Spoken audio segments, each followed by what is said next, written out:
All right, DP. Here we went through some of the topics. You got debt, you got immigration, you got economy, you got Supreme Court, you got foreign hotspots, fitness to be president. Is there anything there missing that you wish was in there? I do feel like that's pretty comprehensive and it basically covers a lot. There's can I mention 3 things? No. Okay, I will. I think that for millennials out there and their parents, and also millennials who are now becoming parents, this issue of the cost of college, and the question that the Democrats really had during their primary season about whether there should be free college or options or things. I think that is worth talking about because I think it's on a lot of people's minds, a lot of citizens' minds. That's one.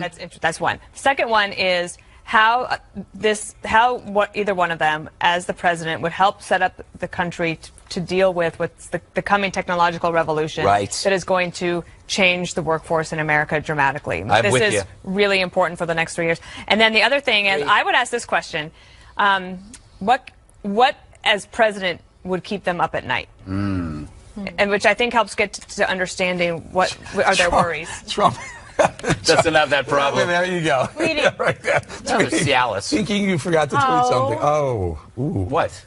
Oh my goodness! My poor ears! Yes. You're about to elect a president who said far worse than that.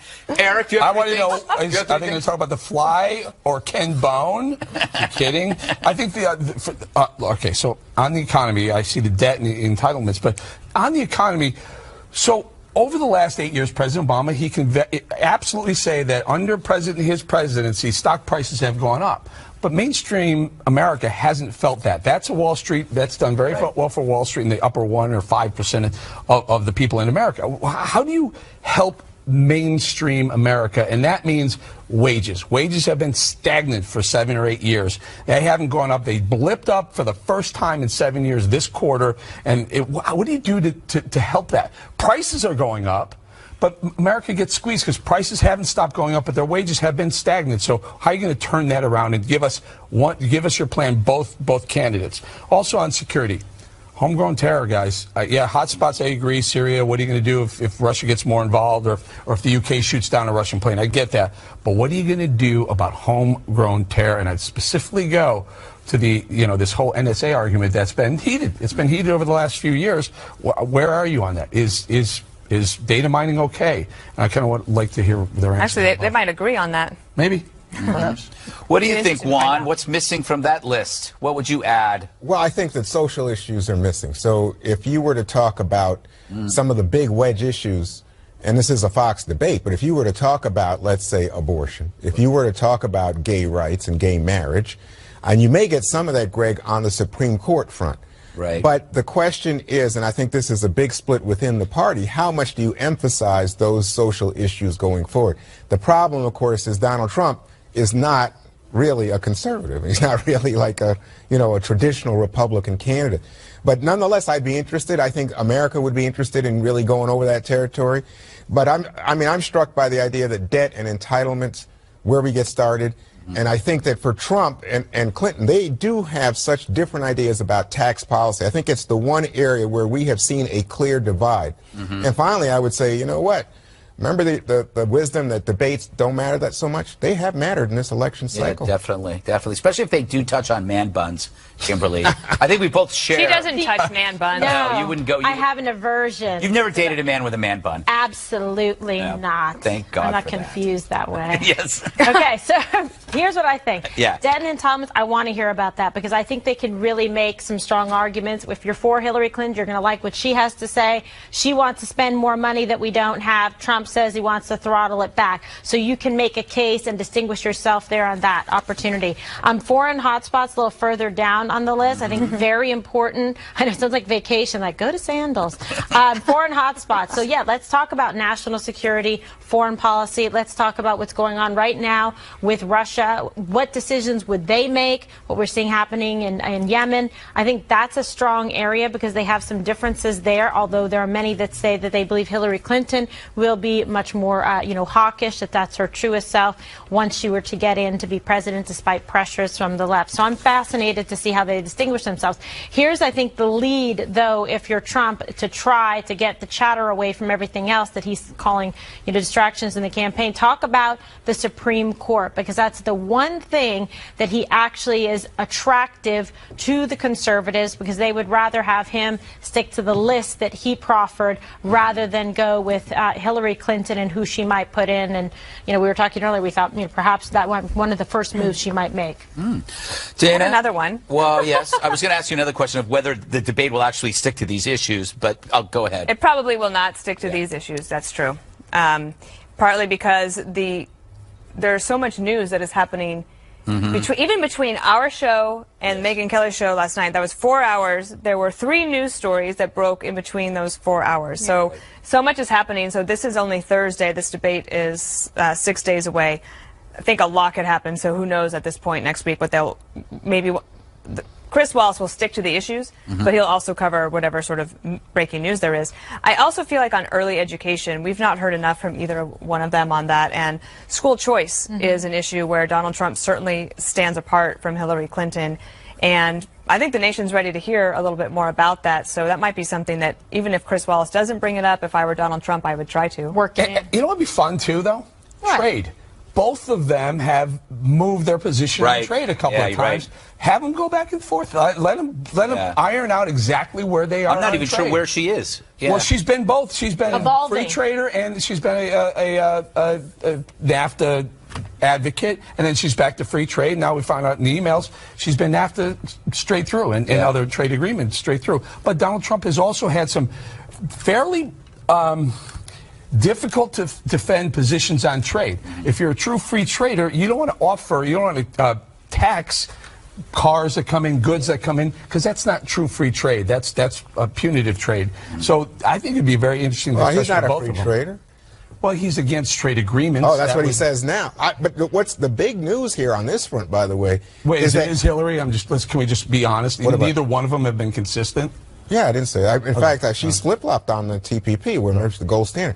But what I was saying to you was I think that the big news here is that in Ohio, the Clinton people are pushing the idea that Trump bought steel from China, at the same time that steel mills are closing. And I think for a lot of people, the blue-collar union-type people who thought, here's Trump standing up for the guy who's been losing jobs to global trade. Here's Trump, in fact, revealed as someone who's been taking advantage. But you could argue that he saw a good deal. It was a steal on steel. Oh, that's very nice. A lot of, you do realize that a lot of the Trump buildings, he doesn't actually build himself. Yeah. There are builders that build, and those are going to be the people who are buying the steel from elsewhere. And he'll brand the building, and he'll sell the brand to the builder to put the Trump there, or a golf course and whatnot. So he may not want to highlight that, but certainly he's not. I would say that he's not the guy going out there cutting deals with Japanese steel makers. I think to he build was, the girders. But I understand your point. I think he'd made that deal. Maybe he was. That's why they're picking on him about it. But the fact is, I think everybody's looking forward to this debate. I've heard some people speculate as to whether or not there will be a debate. You know anybody like that, Gregory? Well, I was looking around on Twitter and I saw I think even Jennifer Rubin, Washington Post, said like she said she was betting that he wasn't going to show. There were some other people on. I heard it in the makeup room. Yes. Take it to the bank. Some little loudmouth punk in there.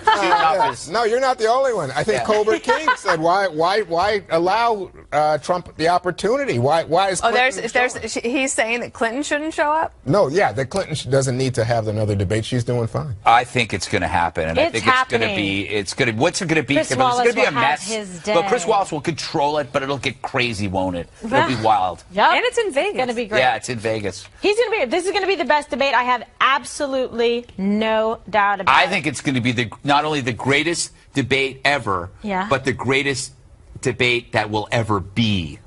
I like so not just the past, but it will all. It'll everything after this. Everything after this. Yeah, everything after this. You sound like Rudy Giuliani. And it's because of Chris Wallace and Fox. Yeah, well, and it will only be on Fox. It will only be on Fox. If you've been on his show and been questioned by him, then you know. Oh, yes. That's right. He ain't asking playing. very personal things. Yeah. Anyway, I think we should move on.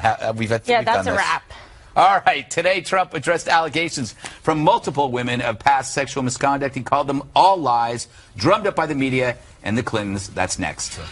Donald Trump is furious. He is fighting back at new allegations from several women that he groped or forcibly kissed them. He calls them outright lies coordinated by the media and the Clintons. Now we address the slander and libels that was just last night thrown at me by the Clinton machine and the New York Times and other media outlets as part of a concerted, coordinated, and vicious attack. These vicious claims about me of inappropriate conduct with women are totally and absolutely false. These events never, ever happened. All right, so flat-out denial by Donald Trump and also a lawsuit aimed at the New York Times. They are not retracting the stories that they published. Okay, Dana, this broke last night, and now the fallout has been people, coming forward. How do you see this affecting the campaign? Well, in the first, in the first debate, when Hillary Clinton dropped in there towards the end of the debate, she mentioned Alicia Machado, who was the Miss Universe. I had a feeling then, I was like, uh-oh. There's something to come. So then something came, right? So Alicia Machado comes out. That was coordinated by the Clintons, absolutely. Donald Trump didn't resist in terms of his instincts, and he tweets about it for a week. That becomes a story for a week, okay. Second debate, after the other allegations, or the audio, it's not even allegations, the audio tape comes out, and he's asked by Anderson Cooper in the debate, did that ever happen? And he says, it did not happen. When you say that at the presidential level, then you can bet that either reporters or people are going to dig into it and see. And that indeed has been what's happened. The New York Times reported about 2 women who came forward to say that this groping happened. Some of it was decades ago. Donald Trump says it's slander and libel. He tells the New York Times that they're threatening to file a lawsuit, but they're not filing a lawsuit because, as you know, if they did that, then there would be discovery.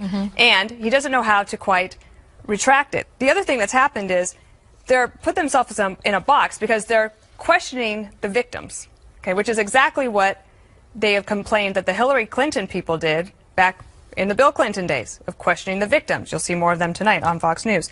So the thing that's happened is that now you have Trump's defender saying things like, well, in the story of the airplane, Newt Gingrich described it as a woman who had a bad flight 34 years ago. Okay, I think that's not a good thing to say. Then you have people saying that, well, actually on planes in that day and time, the armrest couldn't actually move up and down, so therefore this can't possibly be true. Then you had another Trump surrogate saying, well, actually, stewardesses at that time, flight attendants, were not allowed to move somebody from coach into first class because it never happened for me. These types of things are not really the way to deal with a story like this. He might be able to get away with it in terms of his supporters are not going to go away. They are locked in with him. They think it's all the media's fault. But the one that really gets to me is People Magazine. He's talking a lot about New York Times. People Magazine, the reporter is Natasha Stoynoff. She writes about this thing that she says happened to her. He finally responds about it today, and his response is about her looks. He says, look at her words. Just look at her and decide for yourselves. And that was, I think, not a shining moment. That was an interview that she conducted. She did several interviews with them in terms of a feature of both their marriage, and then a year later, a follow-up when Melania was pregnant. That's right. Okay, so Bowling, true or false, the allegations?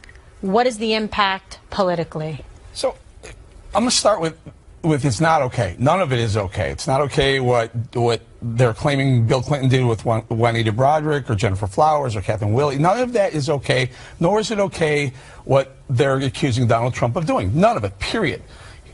My issue is, why are we spending so much time on it? I know you want to undermine, you want to call out the character, and both sides are going to do it and have done it. But don't we care? Do we not care about the Supreme Court? Do we not care about taxes going forward? Do we not care about wages? Do we not care about whether or not ISIS is planning to use a exploding drone in America, which we heard about today? I mean, these are the issues we should be caring about. But we've spent literally more time on both sides, 30-year-old allegations of sexual impropriety, way more time on that than the issues that really matter. It's just time to move on, in my opinion. The last topic that Mr. Wallace will be discussing that we have on here is fitness to be president. So there are those that will argue that this is relevant, that it is important, it should matter whether or not someone has a suitability or has committed sexual assault or acts of aggression against women. So that's the counter-argument, Juan. Yeah, I think that is the counter-argument. I think people want to know character. And I think this is of a part with the idea that, you know, we don't know that much about his taxes still, and we don't know, and so there are questions about, he says he's a great businessman, that's the basis of his run for president, so what do we know about his character? Who is this person? And people are trying to discover it. Now, Donald Trump is quite good at publicity, but in this case, I'd have to say that I thought Dana's on target. I think a lot of the rebuttals coming from Trump and his surrogates. I heard Ben Carson say, it's really on people who haven't heard this kind of coarse language before. That's the problem. I thought, well, of course that's not the problem. I mean, or he said you're voting for the children and the future. You shouldn't be talking about it. I think, you know what? And that's your buddy. Yeah, but people are talking about it, and they're using it as a way to see who the candidate is. It has tremendous political power at this moment, Kimberly, because not only do we have the first woman candidate opposite him, but we have a moment when people are, I think, just very concerned about sexual misconduct in the society. And you have women who are standing up for themselves. And I think that's why you see the Clinton campaign not only gaining, but gaining radically and gaining with people, you know, white, working class women who previously were strongly pro-Trump, and that's why the polls are falling for Trump. Can I just add that her character is under immense scrutiny as well right now for not sexual misconduct, but for lying, consistently lying. Right, for integrity, for the emails, for Benghazi, lying to families. Yeah, there's some really serious things that are being investigated and have been by Congress as well. Greg. Yeah, but here's why his denials don't work. There's a simple problem. He already confessed. I mean, this is the first political scandal in history where he admitted to it on a hot mic, and also with Howard Stern talking about walking in on beauty pageant teenage girls while they're changing. He has said this. Then he will say, okay, wait, this is locker room talk. All that does is that indulges the worst assumptions of modern feminism, that all men think like this, all men sit in locker rooms and say this crap. It's not true. He said this, and then they found examples. So the word versus deed argument that I mentioned 2 days ago, or maybe it was yesterday, that he should use, he can't use anymore because it's now action versus action. And then ironically, he's turning all of his surrogates into Hillary Clintons because they're forced to stand by him. You're not supposed to stand by somebody who does something wrong. Loyalty becoming fealty is immoral. And I'll leave it there. All right. Well, obviously, crimes of sexual harassment, sexual assault, or aggressive acts against and violence against women should not be condoned. Maybe we can learn from all of this that as soon as something happens to you, you come out, be empowered, and say something. Well, sometimes you don't always come out immediately. Well, come out often, regardless. Whenever you do, or you. Well, part of the other problem is that these women did tell family members, and the family members are corroborating the story. So if you believe that it's all made up, then it had to be. That is quite an amazing type of coordination. If you're going back 10 years on people's memories and you're coordinating it all within 24 hours, I doubt that happened. Yeah. Well, so that's part of the evidence that comes forward to back it up that is substantive. All right, Hillary Clinton's got it. We're going. Are her own new controversies to combat, but she's got the mainstream media helping her out. Hear all about it next. As the election nears, WikiLeaks has been pumping out an onslaught of damaging and embarrassing emails for the Clinton campaign. They should concern anyone who read them, but Clinton's pals in the mainstream media will try and convince you look the other way. What do we see as the really, smoking guns, if you will, in these emails? We haven't really seen one. This was an illegal breach on John Podesta's emails, and so I think we have to be cautious when we dig through these, and certainly we haven't seen anything that as the Trump campaign would like to be sort of that smoking gun. Yes, there are plenty of smoking guns. We learned the secretary admits she has both public and private positions on many issues, has said Syrian refugees cannot be properly vetted after all, and we'll get to another big one that's infuriating a lot of people of faith like me in the next segment. So, why is the media downplaying these WikiLeaks revelations? Mr. Trump has an idea. The most powerful weapon deployed by the Clintons is the corporate media, the press. The corporate media in our country is no longer involved in journalism. They're a political special interest, no different than any lobbyist or other financial entity, and their agenda is to elect crooked Hillary Clinton at any cost, at any price, no matter how many lives they destroy. Okay, so Dana, mainstream media has obviously typically leaned hard left, but is Trump wrong in this? Well, I think without corporate media, Donald Trump wouldn't necessarily be where he is today because he got a ton of free corporate media during that primary run. And look, when you are the Republican candidate, look at the last several decades. If you're running as a Republican, the media's at the end, they're going to try to get you. And that's what's happening. I think it's interesting, Andrea Mitchell's tone on it, too, which is sort of like in sadness, there's, like in empathy with John Podesta. Now, that could be because of this issue of it being hacked and it's private property. I do agree with that. The problem for the Hillary Clinton team is that, but it's out there. So like with Trump and the women, it's like, it's out there, so you're going to have to deal with it. Complaining about the media at this point is not going to get you too far, except for maybe with your base. And Greg, I think you take a similar stance, but again, these emails are supposed to be property of the government, the property of the people. Yeah, but right? I have to remind everybody who's just, Assange, how quickly we forget what a bad person and a coward this guy is. He dumped the largest pile of classified documents that potentially endangered our allies and our U.S. informants. But because this fits an agenda, look, I don't like Hillary Clinton.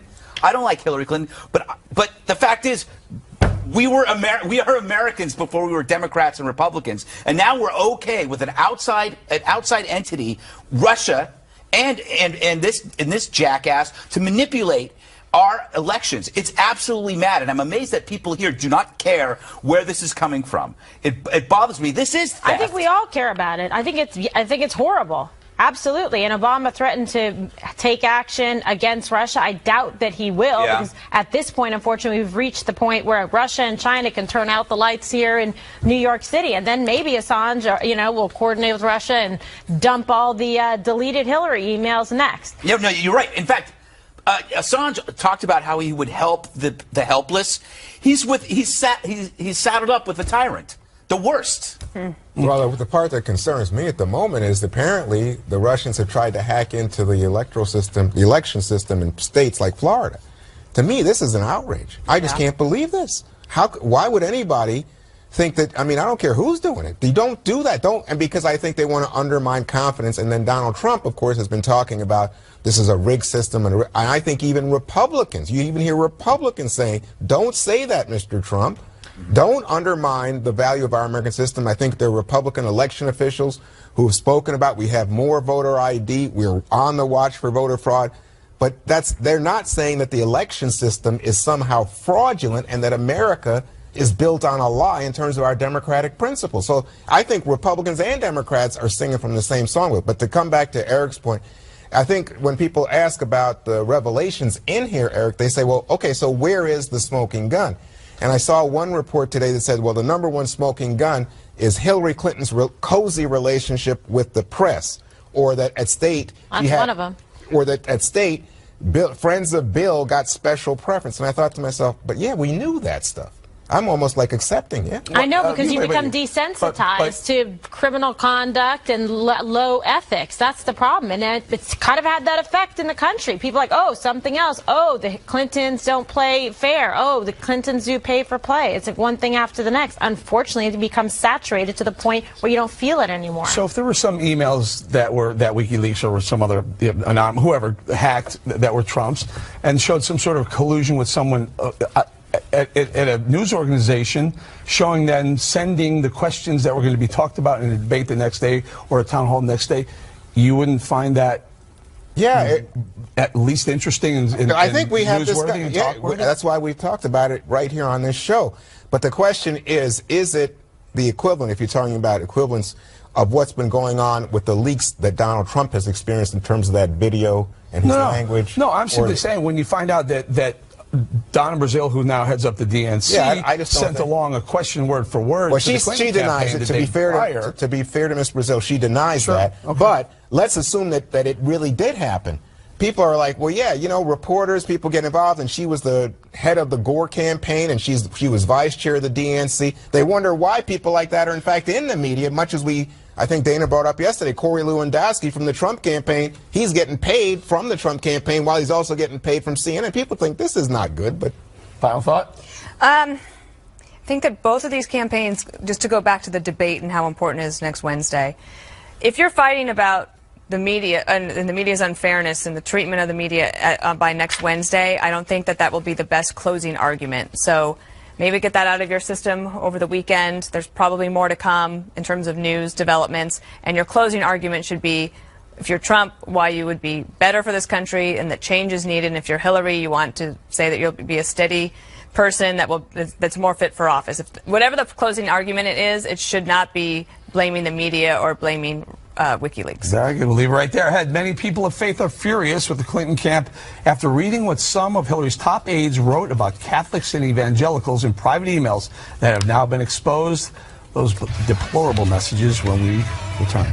Catholics represent nearly a quarter of America's electorate. Will the latest WikiLeaks email dump cost Hillary Clinton some of their votes? The latest batch of hacked messages shows some of her top aides speaking negatively about the religion. House Speaker Paul Ryan, a devout Catholic, calls it staggering, a, quote, insult to millions of people across the nation. And he's not the only prominent Catholic upset by email exchanges. Here's the president of the Catholic League. These are anti-Catholic remarks. Read exactly what Podesta has said. This man is beyond bigotry. When somebody sticks their nose into somebody else's religion for the purpose of their words, revolution, this is at a new stage. And here's more from Bill Bennett and Tucker Carlson. This crowd has been anti-Catholic for a long time. It's the Catholic teaching on marriage, on same-sex, on contraception, and most of all on abortion. They just can't stand that. Catholics, I hope, will take note of this. Their faith is being attacked, their faith is being disparaged, and they should react to it. Well, this is infuriating on a whole bunch of different levels. If, by the way, the subject were Islam, I mean, the president would have a primetime press conference right now, urging all of us to sort of quell our Islamophobia. So Tucker is right about that. But interesting, Greg, the three people in the email exchange are actually all Catholics. Yeah, and they happen to have a fairly substantial understanding of it because there were two words in there I didn't even know that they had used, and I didn't get it. But look, you know, I just listened to Mr. Donahue, is that his name, say that somebody's sticking their nose into your religion. If somebody said they found an email that is not for them, and in there they read it and they were offended by what was in that email, that's actually more offensive to me. You stuck your nose into somebody's email. So should we adjust all of our private emails so people's feelings don't get hurt? There's a place for your private thoughts. Yes, you have to now. I know that, fortunately. Right? I mean, but this is the point. Yeah. It's like so now it's like I want to have my private thoughts. I want to be able to talk about, I think the Pope. I don't like the Pope. So now that's going to get leaked. Because Look, there is no more private. There is no more. Right. But so you're happy with that? Planes. You're happy with that? No. I'm not. I'm not. It's total arrogance I'm thinking for somebody to be upset reading somebody else's email. I'm thinking of going completely emailless. Like, I wonder if I could do that in my life. But then, you know what? Then it's your thoughts. They're going to figure out that you have bad thoughts. They're going to get in there? Yeah, Minority Report. Kimberly, Remember that? there is something to be said about religious freedom and discussion about it, especially after the big fight that we had. People kind of forget about it, but the Little Sisters of the Poor, yes, which became part of the Obamacare discussion, ends up in the Supreme Court. Yes, exactly, and they were very vocal, voicing their opinion about it and wanting to not provide and be associated with contraception. But I agree with Dr. Bennett here. I mean, and you know what? It's out there. We know it, so this is what we know, what they think and how they. That doesn't excuse you reading it.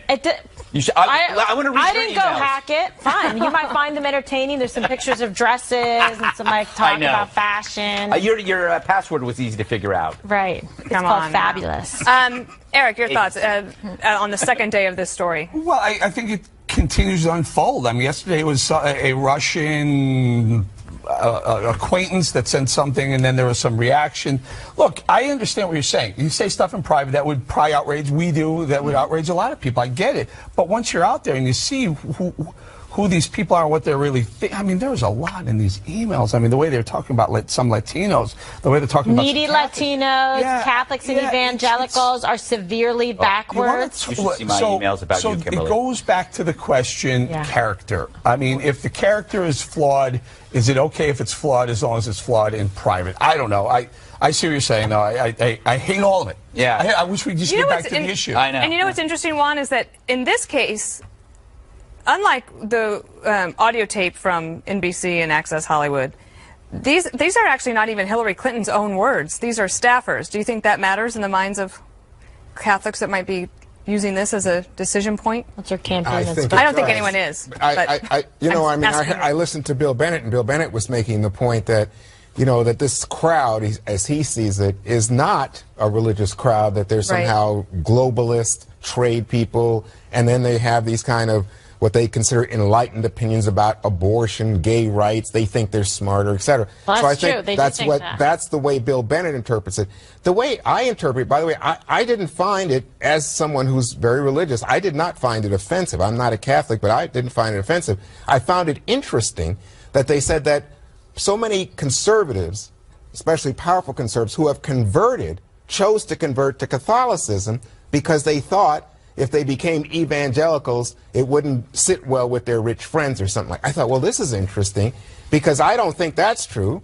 I really don't. I think that from what I have experienced in Washington, there are lots of people who are very proud and think it's politically advantageous to stand up and say they stand for Christ and all this. So, to me, it's a very interesting, but in terms of offensive, did they say that someone who's a Catholic is a bad person? I don't see that at all. I have to say, as a Lutheran, I feel like I could be an honorary Catholic. Really? You're almost there. As a Catholic, I'm pretty offended. That I'm a Lutheran? No. No. All right. I agree. And also by things like clinging to guns and religion.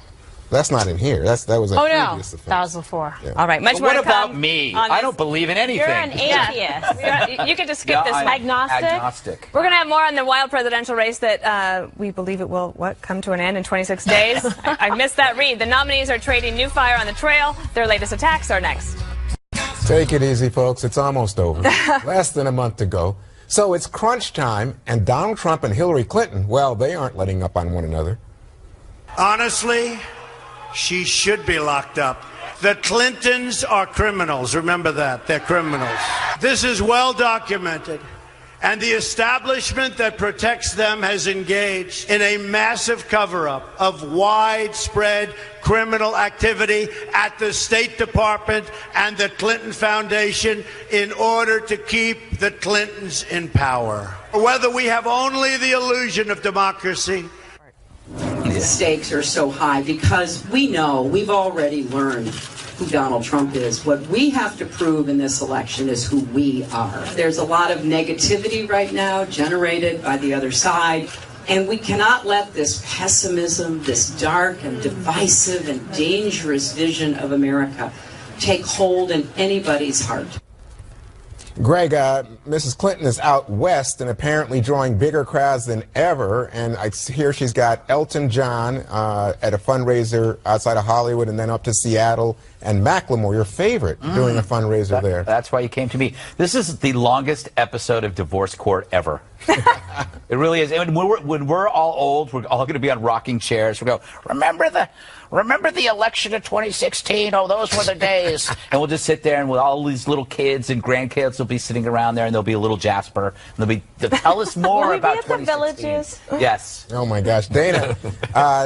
Donald Trump's campaign has a new ad, and it talks about corrupt Hillary, and that she does pay to play. Is this going to work? Well, with his base, yes, I think it works. I mean, especially because every rally that he goes to, I mean, lock her up is the chant. That's what they want. I think he's crossed a line, saying, civilians don't get to decide that somebody is a criminal. Our court system does. School children learn that. So, yeah, I think he's crossed the line. I think that in listening to both those sound bites, it's just a stark difference of a viewpoint of an election, and I can see both points of view, and I think in their closing arguments, one will be a dark view and one will be positive, and we'll see who wins. Eric? Well, yeah. Okay, well, I was just opening it to you, but I will say this. that a federal judge has now opened voter registration, extended it in Florida, and we've seen voting already start in many states. So this election is on. Yeah, it's on. And, you know, pre-voting, it's going to be huge. And think what these people are voting on right now. They're looking at two candidates who are taking shots, like literally the worst, lowest shots you could possibly take at each other. I mean, it's sad. It really, honestly, I didn't mean to not answer you right away, but it's just tiring. I'm just literally You're like running out of Everybody's words. exhausted. We're running out of words. Yeah. How is my friend Kimberly Guilford feeling? Energized. I had some super beats today. You love this campaign. No, but I did have beats today. Okay. So this is what I think. I think that people are going to get newly energized by this when they see the debate. I'm not kidding you. I think that's really going to bring a whole other area of discussion. You're going to see also then in the polling whether or not that's going to be enough to shift some of the numbers, because obviously now Trump is trying to play catch up. Right. Hillary's got to try and be likable, and they both have to take a break from any more scandals. Okay, yeah. One more thing up next.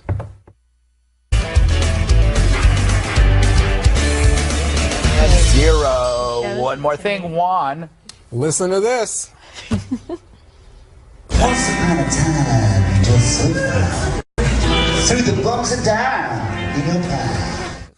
That was the opening of Like a Rolling Stone by Bob Dylan, and today it was announced Bob Dylan is a Nobel Prize winner for literature. So this morning when I heard this, I was like, literature? What about his music? But in fact, then I realized, you know what, his lyrics are literature. I was thinking about it. Dylan's music, along with Woody Guthrie's This Land Is Your Land, Curtis Mayfield's People Get Ready, some of America's most treasured protest literature. Congratulations, Bob Dylan, for writing American music. He also wrote My Sharona. You didn't know that, did you? No, My Sharona. Is that true? Yes. Feel bad for the people who didn't win this year.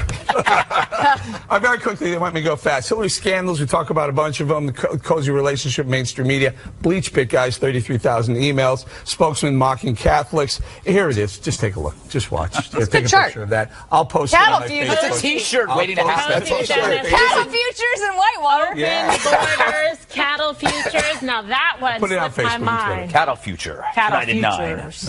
Go ahead. That's where cows travel to the me? future. Yeah. All right, I want to. Cállate, please. All right. All right, I want to wish the Navy a happy